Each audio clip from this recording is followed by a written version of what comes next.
الرحیم، السلام علیکم۔ پچھلی نشست میں 21واں مقالہ جو کہ نماز کے حوالے سے ہے، اس میں 5 تنبیہات تھی، جن میں سے ہم 3 تنبیہات پڑھ چکے تھے اور 2 تنبیہات رہتی تھی، اور اس مجلس میں ہم وہ 2 تنبیہات کا مذاکرہ کریں گے۔ چوتھی تنبیہ: اے میرے بے لگام اور ہاس باختہ من، کیا خیال ہے کہ نماز جیسی بندگی کی ادائیگی بے نتیجہ اور بے فائدہ ہے، اور کیا اس کی اجرت اتنی معمولی ہے کہ تم نے اس سے اکتانا شروع کر دیا ہے؟ جبکہ حالت یہ ہے کہ ہم میں سے کسی کو اگر کوئی آدمی کچھ پیسوں کا لالچ دے کر یا ڈرا دھمکا کر کسی کام پر لگا دے تو کسی تھکاوٹ یا اکتاہٹ کا مظاہرہ کیے بغیر شام تک پوری محنت سے کام کرتا رہے گا۔ بے شک وہ نماز جو اس عارضی مہمان سرائے میں تمہاری اس عاجز، فقیر اور مسکین دل کے لیے قوت اور سکون کا باعث ہے، جو نماز تیری اس تاریک گھر یعنی قبر کے لیے غذا اور ضیاء ہے،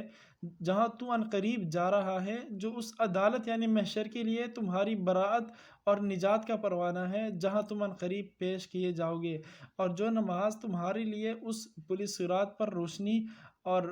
براق بنے گی جس پر سے تمہیں بہر صورت گزرنا ہے۔ جس نماز کے لیے یہ عظیم الشان نتائج ہیں، کیا وہ بے نتیجہ اور بے فائدہ ہے، یا وہ معمولی اجرت کی حامل ہے؟ یعنی مثلا انسان کی ایک فطرت یہ ہے، مثلا انسان ایک چیز کی اجرت کم سمجھ آتی ہے، اس کے دل سے اچھی طرح نہیں کرتے، آتا اگر ایک شخص کے مدد کرتے ہیں ایسے ویسے، یعنی پورا اہمیت نہیں دیتے۔ کوشش کی ساتھ نہیں کرتے، اتنے اہمیت، کیونکہ وہ اپنا مفادات سوچے، اگر مفادات بہت زیادہ ہے اس کے لیے بہت تھکو دو کرتی ہے، اگر کم ہے یا بولے ہاں کہ ہوگا یا نہیں ہوگا اتنا سوچ نہیں رکھتے ہیں۔ اس لیے یہاں پوائنٹ میں مولانا بزرمن نے ہمارا یعنی نماز کے نتیجے تھوڑا دیکھا دیتی ہے، کہ کیونکہ انسان کے یہ بھی ہے کہ اس دنیا میں نماز کے نتیجے ہم فوراً نہیں دیکھتے ہیں، یعنی اب ضرور بات ہے کہ ہم نماز پڑھتے ہیں، فوراً ہم خزانہ نہیں ملتی ہے، فوراً ہم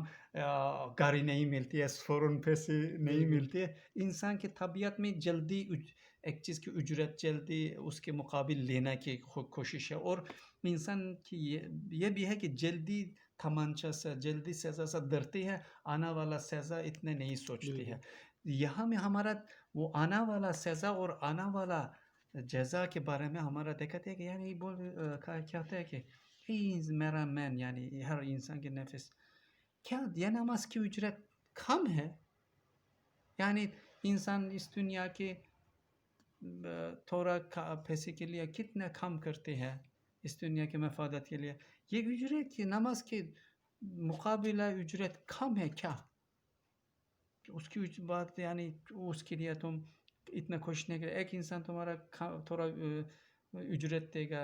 پیسے دے گا یا تمہارا درا دے گا، تم ایک کام میں کتنے سنجیدگی سے وہ کام کرے گا۔ یہ اجرت کیا ہے نماز کی اجرت؟ ایک مسئلہ اس دنیا میں خوشی ہے، حضور ہے، دوسرا کیا ہے، قبر میں تمہارا لیے روشنی بن جائے گا، اور صراط میں تمہارا لیے وہ براق بن جائے گا، تمہارا وہ راستہ میں ہم روشنی ہم براق بن جائے گا، محشر میں تمہارا لیے یعنی وہ حساب کے وقت میں نجات کے برات کے سند بن جائے گا، اور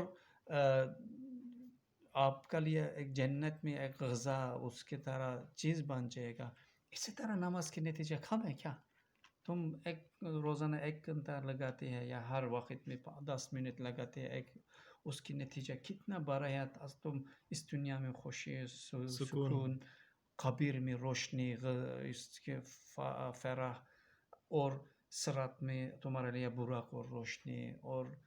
جنت میں اتنا مکافات، یہ کم ہے۔ یا ابھی آ جائے گا جہنم کے بارے میں، اس کے یہ سزا کم ہے کہ تم اس کی یاد جہنم سے ڈرنا کی وجہ یا وہ اتنا مکافات کے نتیجے میں نماز کے شوق سے نہیں پڑھتے ہیں۔ اگر کوئی آدمی تمہیں 100 دن کام کرنے کے عوض $100 دینے کا وعدہ کرے تو تم اس وعدے پر اعتبار کرتے ہوئے پوری مستعدی کے ساتھ کسی بھی تھکاوٹ یا اکتاہٹ کا اظہار کیے بغیر کام کرتے رہو گے، حالانکہ یہ ہو سکتا ہے کہ وہ اپنے وعدے کی خلاف ورزی کر جائے۔ تو اس ذات کے بارے میں کیا خیال ہے جس نے تمہارے ساتھ وعدہ کیا ہے اور وہ وعدے کی کبھی بھی خلاف ورزی نہیں کرتا۔ اس کے ہاں وعدہ کی خلاف ورزی محال ہے۔ اس نے تمہارے ساتھ ایک اجرت اور معاوضہ دینے کا وعدہ کیا ہے، اور وہ ہے جنت۔ اس نے تمہارے ساتھ تمہیں ابدی سعادت سے نوازنے کا وعدہ کیا ہے، صرف ایک ایسا وظیفہ ادا کرنے کے بدلے میں جو انتہائی آسان، راحت بخش اور پرلطف ہے، اور بہت تھوڑا وقت لیتا ہے۔ تم یہ سوچتے نہیں کہ اگر اس معمولی سی وظیفے اور چھوٹی سی خدمت کو سر انجام دینے کے لیے کمر بستہ نہ ہوئے، یا سر انجام تو دیا لیکن بے دلی سے اور تسلسل کے ساتھ نہیں، تو تم اس کے تحفے کی توہین کرو گے اور اس کے وعدے کو کم تر ہونے کی نظر سے دیکھو گے۔ تو کیا ایسی صورت میں اے جان من، تم تعدیب، گوشمالی اور سزا کے مستحق نہیں ٹھہرو گے؟ کیا جہنم، جو کہ ایک ابدی قید خانہ ہے، اس کا خوف اس انتہائی آسان اور لطیف وظیفے کو ادا کرنے کے لیے تمہاری ہمت نہیں بندھاتا ہے، تمہیں برانگیختہ نہیں کرتا ہے، جبکہ یہ بات تو سب جانتے ہیں کہ تم دنیا کے اس قید خانے کے خوف سے بڑے پرمشقت اور کمر توڑ کام بغیر کسی تھکاوٹ اور اکتاہٹ کے بغیر دیتے ہو؟ دنیا کا یہ قید خانہ تمہاری جہنم کے ابدی قید خانے کے مقابلے میں کیا حیثیت رکھتا ہے؟ یعنی مسئلہ یہ کہ انسان بہت لوگ ہیں ہمارے اندر، اگر 100 کہا کہ آ جاؤ میں تمہارا $100 دوں گا، تم میرا لیے 10 دن کام کرو، اتنا لوگ ہے کہ بہت جانی دل سے کام کرے گا، بہت سختی کام بھی، اور یہ انسان اس کا اعتماد کرتے ہیں کہ یہ مجھے دے گا، یا نہیں سوچتے کہ یہ دے گا یا نہیں دے گا، خلاف ورزی کرے گا یا نہیں کرے گا، اسی طرح سوچ نہیں آتی ہے۔ جو اس ذات کے بارے میں کیا خیال ہے؟ اللہ تعالیٰ خلاف ورزی نہیں کر، انسان کر سکتا ہے اپنا خلاف ورزی اور اپنا وعدہ پورا نہیں کرنا ممکن ہے، لیکن ہاشا اللہ کے لیے ایسا بات ہو ہی نہیں سکتا۔ اللہ تعالیٰ ایک چیز وعدہ کیا ہے، ضرور اس کی دے گا، وہ وعدہ پورا کرے گا۔ اس لیے اللہ تعالیٰ ہمارے لیے جنت وعدہ کیا، اس کے اندر کے خزانہ وعدہ کیا، ابدی زندگی وعدہ کیا، ابدی کی زندگی کے اندر اتنا مکافات جزا دینا کے وعدہ کیا۔ حاشا اللہ تعالیٰ وہ وعدہ سے خلاف ورزی کرے گا، ممکن ہی نہیں۔ اتنا ایک بڑا مکافات، یعنی $100 کہاں ہے؟ جنت کے اندر ہزاروں محل، اس کے اندر ہزاروں حوریہ، اس کے اندر اتنا ابدی زندگی ایک نماز کی۔ یا انسان اگر ایک شخص ہمارا کہا کہ اگر تم یہ کام نہیں کرے گا میں تمہیں جیل میں ڈالوں گا، ہم کیا کرتے ہیں؟ وہ کام کسی جیل کی خوف سے کتنا سنجیدگی سے وہ کام کرنے کی کوشش کرتے ہیں۔ یا اللہ تعالیٰ کی اس دنیا کی جیل کی کیا حیثیت ہے؟ کھانا ملتی ہے، پینا پانی ملتی ہے، بیٹھتے سوتے ہیں۔ جہنم میں کھانا نہیں ہے، پانی نہیں ہے، سزا کی سزا، سزا کی سزا، اتنا دردناک، ختم نہیں ہوتی ہے۔ اس جیل میں تم مر جائے گا، ختم ہو جائے گا، جہنم میں ختم بھی نہیں ہے، مرنا بھی نہیں ہے۔ اسی طرح ایک سزا سا تم چھوڑو، جنت نہیں سوچتے ہیں، سزا سا بھی تم خوف نہیں کرتے کہ کم از کم وہ سزا کی بچنے کے لیے یہ نماز پڑھے، کیونکہ اللہ تعالیٰ کی مکافات بھی بہت بڑا ہے، اجازت سزا بھی بہت بڑا ہے۔ جہنم جیسا ایک سزا ہم تصور بھی نہیں کرتے، قرآن ہمارا بتاتی ہے اس کی یعنی خوراک بھی آگ ہے، پانی بھی آگ ہے، ہر چیز اس کی تکلیف دینے کے لیے، اور موت بھی نہیں ہے۔ اس دنیا میں انسان آگ میں اندر جائے گا، 10 منٹ تکلیف ہوتے گا، ختم ہوتے ہے، وہاں ختم ہونا بھی نہیں ہے۔ اسی طرح ایک عذاب سے، ایک قید خانہ سے بچنے کے لیے نماز، ہر 10 منٹ ایک روزانہ 1 گھنٹہ نماز بوجھ ہے کیا؟ یعنی اس لیے ایسے طرح سوچ کر کم از کم یعنی انسان اگر نماز کی نہیں پڑھتی ہے، حاشا اللہ تعالیٰ کی جنت کی دیا گا وہ جنت کی توہین کرتی ہے، اللہ تعالیٰ کے وعدے بھی توہین ہوتی ہے، اور اللہ تعالیٰ کی حاشا کیا بات ہے، اگر نماز نہیں پڑھنے والا اللہ تعالیٰ کا یعنی یہ بات نکلتی ہے کہ تمہارا جنت کی کیا حاشا کیا حیثیت ہے، اس نہیں مانتے ہیں، نہیں چاہتے، اس لیے نہیں پڑھتے ہیں۔ ویہود تمہارا جہنم کی کیا حیثیت ہے، میں کوئی نہیں ڈرتی ہے اس لیے میں نماز نہیں پڑھتے ہیں۔ نماز نہیں پڑھنے والا یہ بات نکلتی ہے اس سے، یعنی اس کے حال لسان حال ایسے بات بولتے ہیں، یا سستی سے مذاکرہ کرنے والا ایسے ویسے پڑھ کر میں یا پڑھتے اللہ قبول کرے نہ کرے، حاشا ایسے ایک سوچ میں ساتھ نماز سستی کے ساتھ نماز پڑھنے والا لوگ بھی اللہ کے وہ وعدے اور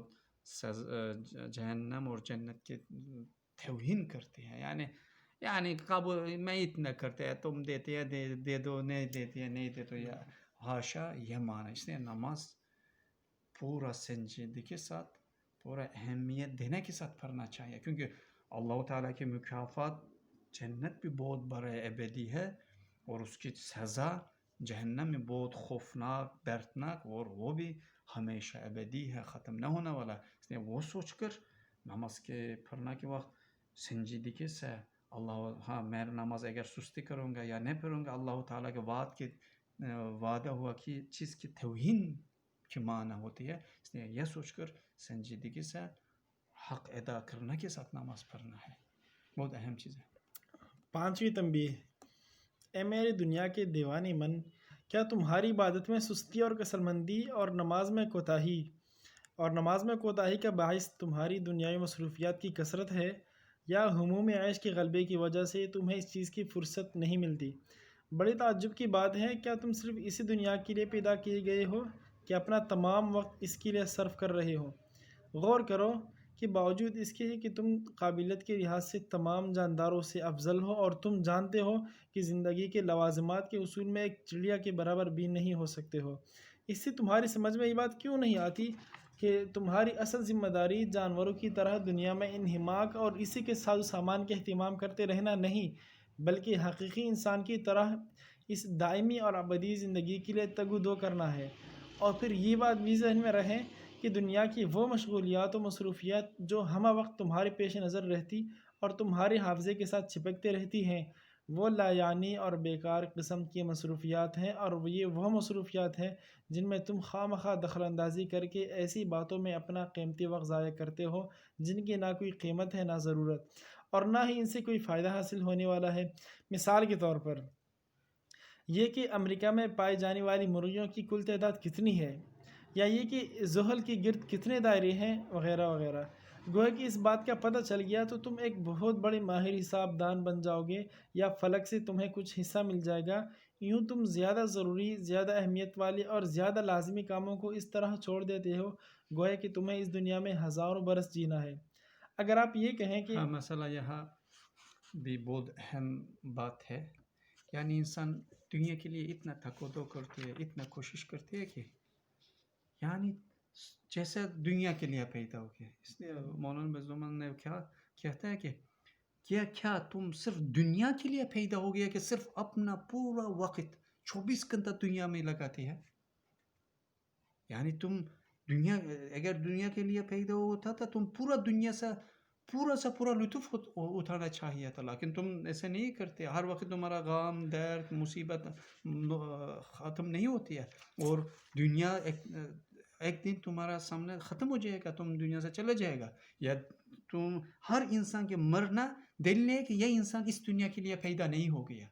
اس لیے اگر ہم اس دنیا کے لیے پیدا نہ ہو گیا, پورا وقت اس دنیا کے اندر صرف کرنا کی کیا بات ہے؟ ہم اس دنیا کے لطف اٹھانا سے ایک جانور جیسا بھی نہیں لطف اٹھا سکتے. کیوں؟ مثلا ایک پرندہ, ایک چڑیا اپنا کھانا کھاتی ہے, پانی پیتی ہے اور خوشی سے سوتی ہے, اس کے لیے درد نہیں, یا اس کے لیے استقبال کی آنے والا دور اندیشی کی درد نہیں, یا میرا بیٹا کیا ہو جائے گا, میرا بیٹے کیا ہو جائے گا, میرا بھائی کیا ہو جائے گا, میرا دادا مر گیا, میرا والد مر گیا, میرا بچہ مر گیا, کوئی بھی درد نہیں ہے اس کے لیے, مصائب ایسے. لیکن انسان ایسے نہیں ہے. انسان عقل ہونے کی وجہ سے انسان پچھلی سے بھی علم لیتی ہے. آنے والا وقت انسان پیچھے اپنا رشتہ داروں کے انتقال ہونا, اس کے آنے والا مصیبت سوچتی ہے, پریشان ہوتی ہے. اپنا خود کے آنا ہوا مصیبت سوچتی ہے, پریشان ہوتی ہے. آنے والا وقت سوچتی ہے, اس دنیا کے لیے استقبال کی سوچتی ہے, اس کے میں کیا کروں گا, کیسے کماؤں گا, میرا بیٹے کیا ہو جائے گا, میرا بچہ کیا ہو جائے گا. اور قبر کے بعد اگر سوچے گا, انسان اس دنیا میں پورا ایک پرندہ جیسا لطف نہیں اٹھا سکتا. یہ دلیل ہے کہ انسان اس دنیا کے لیے پیدا نہیں ہوگی. انسان کے اصل اس دنیا کے کام کیا آیا؟ اس دنیا میں آ کر اللہ تعالیٰ کی اطاعت کرنا کے ساتھ اس کی راضی کرنا اور ابدی زندگی کمانا ہے. لیکن انسان اکثر انسان ہم دیکھتے ہیں کہ ایسا دنیا میں گھس جاتی ہے ایسے ایک دبا ہوتی ہے کہ جیسے دنیا کے لیے پیدا ہوگی، لیکن اور وہ بھی ہے اکثر لوگوں کے دیکھو اتنا اپنا وقت اتنا فضول چیزوں کے صرف کرتے ہیں، سیاست پھر آتی ہے اس کے کوئی تعلق نہیں ہے، میچ دیکھتی ہے اس کی کوئی دنیا کے لیے بھی آخرت کے لیے کوئی فائدہ نہیں، ایسے چیز انسان اپنا وقت لگاتے ہے کہ دنیا کے لیے بھی کوئی فائدہ نہیں ہے، آخرت کے لیے بھی کوئی فائدہ نہیں ہے، اسی طرح چیز کے لیے وقت لگانا کتنا بیکار ہے، کتنا فضول ہے، اس کے مقابلے میں کم از کم 1 گھنٹہ روزانہ ابدی زندگی کے فائدہ کے لیے اگر لگائے گا، اپنا نماز سنجیدگی سے پڑھے گا، اس کے لیے کتنا نفع بخش ہو جائے گا، کتنا مکافات ملے گا، اور کتنا بڑا سزا سے جہنم سے بچ جائے گا، یعنی ہاں۔ اگر آپ یہ کہیں کہ نماز اور عبادت کے بارے میں میری سستی اور کمزوری کی وجہ یہ فضول باتیں نہیں ہیں بلکہ فکر معاش اور غم روزگار ہے، تو میں تمہیں ایک مثال سناتا ہوں۔ اگر ایک آدمی کی یومیہ اجرت 100 روپیہ ہو اور ایک شخص اسے کہے کہ آؤ اور 10 منٹ کے لیے یہاں سے زمین کھودو، تمہیں یہاں سے ایک زمرد ملے گا جو کہ $100 کی مالیت کا ہے۔ اب وہ آدمی یہ پیشکش یہ کہہ کر رد کرے گا کہ میری 100 روپے کی دہاڑی ضائع ہو جائے گی، اس لیے میں یہ کام نہیں کر سکتا، تو اس کا یہ عذر کتنا فضول بلکہ کتنا بڑا پاگل پن ہوگا۔ تمہاری حالت بھی یہی ہے، اگر تم فرض نماز چھوڑ دو گی تو اس باغ میں تمہاری سعی و عمل کے تمام ثمرات بیکار کے دنیاوی نان و نفقہ میں منحصر ہو جائیں گے اور تمہیں ان سے کوئی فائدہ یا برکت حاصل نہیں ہوگی۔ لیکن اگر تم سعی و عمل کے درمیان والی تفریحی وقفے نماز میں گزارو گے، جو کہ روح کی راحت اور دل کے سکون کا ایک بہت بڑا وسیلہ ہے، تو تمہاری اخروی نان و نفقہ اور زاد راہ کے ساتھ اس بابرکت دنیاوی نان و نفقہ کو بھی ملا کر اس چیز کا بھی اضافہ کر دیا جائے گا جو تم مندرجہ دو عظیم روحانی خزانوں کے سرچشمے سے حاصل کرو گے۔ ہاں، یعنی مسئلہ اگر انسان کہے ٹھیک ہے میں ایسا فضول چیز میں وقت نہیں لگاتا ہوں، میں صرف اپنا زندگی گزارنا، اپنا گھر والوں کی زندگی گزارا کرنا کے لیے، اس کے معیشت تدارک کمانا کے لیے، روزگار کمانا کے لیے کوشش کرتا ہوں، اس کے لیے کیا کہتے ہیں، یعنی ایک مثال دیتے ہیں، آپ روزانہ 100 روپے میں کام کرتے ہیں، ایک شخص بولتے ہیں کہ آ جاؤ تم، ٹھیک ہے روزانہ کتنا 10 گھنٹہ 100 روپے کام کرتے ہیں، 100 روپے ملتے ہیں، تم 10 منٹ یہ کام کرو تو $100 ملے گا، ایک زمرت ملے گا، وہ $100 کی حیثیت میں تھوڑا سا اس کے 10 منٹ کھودو ملو۔ یا اگر انسان بولے گا نہیں یار میں اگر 10 منٹ آ جائے گا میرا 10 روپے کاٹ جائے گا، میں نہیں آ سکتا، کتنا بھی وقوفی بات، یعنی $100 ملے گا، وہ 10 روپے سے خف کھاتی ہے۔ یہ انسان اس دنیا میں پورا اللہ تعالیٰ دیا وہ 24 گھنٹہ دنیا کے لیے صرف کرتی ہے، اس کے بعد اللہ تعالیٰ کے بھیجا ہوا پیغمبر یا اللہ تعالیٰ اپنا قرآن سے کہتے ہیں آ جاؤ ہر وقت 10 منٹ، یعنی روزانہ 1 گھنٹہ، اور ہر وقت نماز کے لیے 10 منٹ، یہ کام کرو، کیا اس دنیا میں کام تھوڑا چھوڑو، ہم آرام کرو، ہم ایک وضو کر کے 10 منٹ یا نماز پڑھو، تمہارا ابدی جنت ملے گا، اس کے اندر محلوں خزانوں ہر چیز کے وہ ملے گا۔ انسان اگر نہیں یار میں اگر 10 منٹ نماز پڑھے گا میرا دکان میں ہو سکتا ہے کہ 100 روپے نقصان ہو جائے گا، کتنا بھی وقوفی بات ہے، یعنی اصل آخرت کے لیے ہم پیدا ہو گئے، اور ہمارا ہر نماز کے لیے دیا ہوا 10 منٹ ابدی خزانہ کے ملنے کا ایک موقع ہے، اور یہ بھی ہے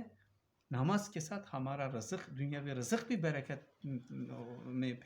برکت آتی ہے،